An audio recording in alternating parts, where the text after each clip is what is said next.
జిల్లాకు సర్దార్ సర్వాయి పాపన్న గౌడ్ జిల్లాగా పేరును ఉత్తర్వులు జారీ చేసిన మన ప్రియతమ నేత, తెలంగాణ ముద్దుబిడ్డ, ముఖ్యమంత్రి వర్యులు యనుమల రేవంత్ రెడ్డి అన్న గారికి యావత్ గౌడ సంఘాల తరపున, గౌడ సోదరుల తరపున ప్రత్యేక ధన్యవాదాలు తెలియజేస్తున్నాం.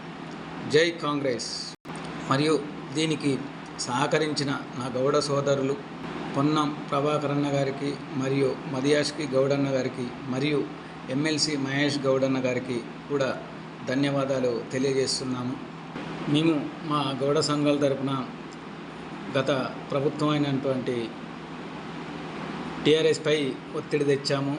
కొన్ని డిమాండ్లు మాకు నెరవేర్చారు, కొన్ని డిమాండ్లు నెరవేర్చలేకపోయారు. కానీ మా కాంగ్రెస్ ప్రభుత్వం రాగానే మేము కోరకుండానే మా గౌడులకు గిఫ్ట్ ఇచ్చిన మన రేవంత్ రెడ్డి అన్న గారికి మరొకసారి ప్రత్యేక ధన్యవాదాలు తెలియజేస్తున్నాను. యువజన కాంగ్రెస్ నాయకులు గండి సుజన్ గౌడ్.